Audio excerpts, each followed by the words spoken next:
WISN 12 News starts now with breaking news. Hurricane Harvey inches toward landfall. 12 News is live. Breaking news from the White House. A presidential pardon and another top White House official is out. The NRA hosts a first-of-its-kind expo in Milwaukee. The debate over the message it's sending. And rescued from a dog meat farm. Only WISN 12 News talks with the family who gave her a loving home.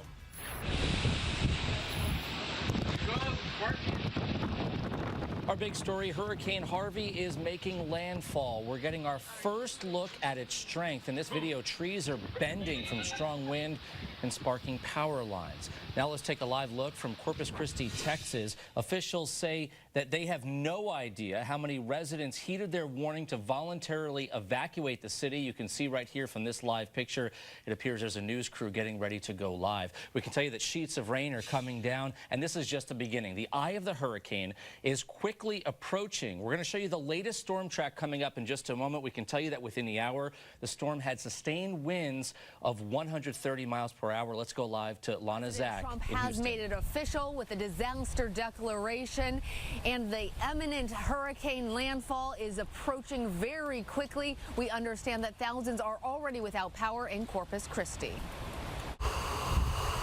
Hurricane Harvey is ripping into the Gulf Coast. Residents of Texas, Mississippi, and Louisiana now bracing for the worst. The monster storm visible from space. 10 million people under watches and warnings, many urged to evacuate. We went up to the Exxon to get milk, and they just poured it up, and I was like, all right, that's it. Residents of Corpus Christi under a voluntary evacuation order were offered buses to San Antonio. Others in Rockport, Texas told they had no choice. They needed to go or else. Those that are going to stay, it's unfortunate, but they should make some type of preparation to mark their arm with a Sharpie pen, put their Social Security number on it and their name. Texas's governor has activated 1,300 National Guard troops, opening enough shelters to house 41,000 evacuees. As storm surges are predicted to reach up to 12 feet, along with massive flooding and widespread power outages. This storm is not going to play out overnight. When the power goes off, you can expect it to be off 3 to 7 days. Now, many people here in Houston are also concerned about the potential for a 1-2 punch. A deluge of rain causing massive flooding as soon as that hurricane makes landfall here, followed by what meteorologists are now predicting, which is the possibility that it then goes back out to the Gulf Coast, re-energizes itself in those waters, and then hits the city directly come Wednesday. Reporting live from Houston, Lana Zach, ABC News. Back to you. As Lana mentioned, the #1 priority is getting everyone out of the storm zone, especially the smallest and most vulnerable. Doctors airlifted 10 critically ill newborns, each in an incubator, out of Corpus Christi. They are safe tonight. People stocked up before Harvey moved in. At grocery stores, supplies are running out. These pictures also come from Corpus Christi. Residents rushed to buy plywood, canned goods, and candles, leaving shelves in many supermarkets empty. This is the line to get gas. Absolute insanity over this hurricane. Gridlock at a few gas stations that are still open. Some pumps are even running out of fuel. Also bumper-to-bumper traffic on the evacuation routes. And as people head out of the storm zone, first responders are heading in. 1,000 guardsmen are deployed. FEMA is expecting large-scale damage, sending in supplies, generators, food, and water. 30 volunteers from the Wisconsin chapter of the American Red Cross are also in place. 4 Red Cross emergency vehicles are on standby. And around here, we could feel Harvey's impact at the gas pump. 1/3 of the country's refineries are directly in the hurricane's path. Right now, no one is sure exactly how much of a price hike we can expect. Experts say it all depends on the exact path of the hurricane and how many oil refineries suffer damage. So it all comes down to the storm track. Meteorologist Lindsay Slater is here. And Lindsay, you just got an update from the Weather Service. Absolutely. The National Hurricane Center, it is making landfall as we speak as a Category 4 storm. This is a big deal. Powerful. It's powerful. I mean, look at that intensity right now. That eye wall is almost perfectly a circle. You can see it as it works its way just to the north of Corpus Christi. So as we move along through time, I'll show you here that storm track right as we zoom the map out. This thing is just massive too. It is huge. It's almost comparable to the size of Katrina. So showing you here, the radar network does show that little green box that is around that area close to Corpus Christi. That is a flash flood warning. As we continue along through time, we are going to be continuing to see activity like this. And the track, here's the thing, it's the weirdest part. It goes around like this, loops back around, and goes back out into the ocean, just as Lana Zach was talking about. And I'll have that updated track coming up for you in a couple of minutes. And again, we'll continue to monitor the hurricane. We'll have more throughout this newscast. Also, tune in for a special live edition of Nightline as the storm makes landfall in Texas. That's coming up tonight at midnight right here on WISN 12. New at 10, North Korea has launched 3 ballistic missiles into the Sea of Japan. That's according to the U.S. military. The U.S. Pacific Command says 2 missiles failed in flight and 1 appeared to blow up at launch. It also says the missiles pose no threat to Guam. North Korea had previously warned that it would fire missiles toward the U.S. territory. Breaking news from the White House, the president's national security advisor is out. However, there are conflicting stories of what happened. The Associated Press's Sebastian Gorka told them he resigned. A White House official denied that he resigned, instead saying Gorka no longer works at the White House.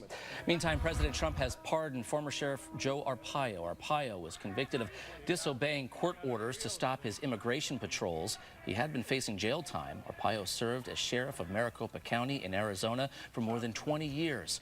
He was known for his tough stance on illegal immigration. On Twitter tonight, Arpaio thanked the president. Also new tonight, President Trump has banned the Pentagon from recruiting transgender people from joining the military. The order also blocks the department from using its resources to provide medical treatment for transgender individuals currently serving in the military. The new guidance gives the Pentagon 6 months to determine circumstances in which openly transgender troops might be permitted to continue serving. We're seeing firsthand how strangers came to the rescue of a 90-year-old woman targeted by a purse snatcher. Don't touch. You shouldn't have did that to that old lady. That's why you going to jail. That's why you going to jail. That's why you going to jail. You ain't getting them keys. You going to jail. A witness recorded video in the parking lot of the Racine Piggly Wiggly. Before the confrontation, investigators say 27-year-old Lacey Lancelotti offered to help an elderly woman with her groceries. When the woman declined, police say Lancelotti grabbed her purse. She got in her car, but strangers ran over and took the keys out of her ignition and waited until police arrived. A first-of-its-kind gun show is in town. The NRA is hosting the Carry Guard Expo in downtown Milwaukee. It's the first time the public is welcome to join members at this kind of an event. Kristen Byrne joins us live outside the Wisconsin Center tonight. Kristen, why Milwaukee? Well, the NRA tells me that they picked the Wisconsin Center not just because of its size, but also because of its central location. They wanted this place to be the place that hosted thousands of people expected to come this weekend. But not everyone is happy about it. I think it's a good turnout. It's a chance for gun owners to check out new guns and new gear. This is for my concealed carry gun. I got it because it's going to be easy to put in my waistband. The NRA Carry Guard Expo is showcasing what's on the market for self-defense, literally modeling concealed carry accessories at a fashion show. Everything is concealment. We manufacture these out of Fort Wayne. Everything is going to have a holster. It's going to be quick and easy. But organizers say this event is much different than NRA meetings. First, it's open to the public, and the main theme is self-defense. I think it's important to be able to defend ourselves and our families wherever we are. But outside, protesters marched. Gun violence in the city, for them, a sore subject. In a city like Milwaukee, full of pain and gun violence, a conceal and carry fashion show, which we deem irresponsible and insensitive. Carrying cardboard gravestones with the names of gun violence victims. Their message, too many lives lost to guns. We're trying to do the healing piece, and healing doesn't happen with weapons. Back to Kristen Byrne live at the Wisconsin Center tonight. Kristen, no firearms or ammo are being sold at the event? No, that's right, Patrick, and that's because that is NRA policy not to sell firearms or ammo. Instead, people can buy things like purses, holsters, even tactical vests. This event here at the Expo going on all weekend long. Live in Milwaukee, Kristen Byrne, WISN 12 News. Kristen, thank you. The FBI is warning college students across the country about a credit card scheme. It involves high-end electronics at campus bookstores. The FBI says the people doing it claim to lose their student ID, then enlist unsuspecting students to vouch for them. When they do, the person then buys electronic products with a bogus credit card. The agency believes campus bookstores are targeted because they offer discounts for students. Learning how to be a dog. Just a little more than a month ago, this 2-year-old Mastiff mix was in South Korea, about to be used as food for a dog-eating festival. As Adrienne Pedersen explains, now she has a loving home in Plymouth. She is the most gentle dog I think I've ever met.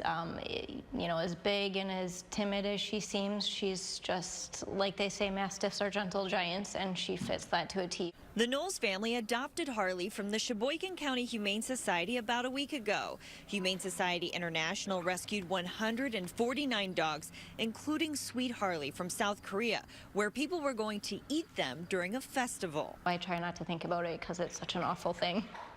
It's terrible. But I mean, how great is it that we have people that are going and rescuing these animals? She's really gentle. She'll come like walking towards you, and when you're sitting on the ground, just like sniff you, or then you pet her and she'll be just fine. It's good because she just comes in our room in the morning and then wakes us up. There's only one family member who isn't so sure about the slobbery new addition. Hoping when we come home, she's cuddling with Bear Bear. Is that the cat? Yeah. What does the cat think about Harley? She doesn't like her. No. She's kind of learning to be a dog. You know, puppies that grow up and are used to, you know, even going outside and playing with toys and that sort of thing, she has no idea what any of that is, so we're having to teach her. Still learning to be a dog, but she's already mastered being a best friend. In Plymouth, I'm Adrienne Pedersen, WISN 12 News. The Sheboygan County Humane Society received 10 dogs from South Korea. The Humane Animal Welfare Society of Waukesha is also taking care of some of the pups. Right now, 12 News is tracking Hurricane Harvey, and a local company makes some of the equipment that'll help people through the storm. Our employees are very proud to know that when there's a power outage, that we're potentially saving lives. The life-saving tools that are made in Wisconsin. And temperatures are still dropping, making another cool night out there when we see the rain showers return. That's ahead. It's a favorite comfort food, now a new local restaurant that's all about mac and cheese. And live pictures as Hurricane Harvey makes landfall in Texas. We'll continue to have breaking news on the storm throughout this newscast. It's the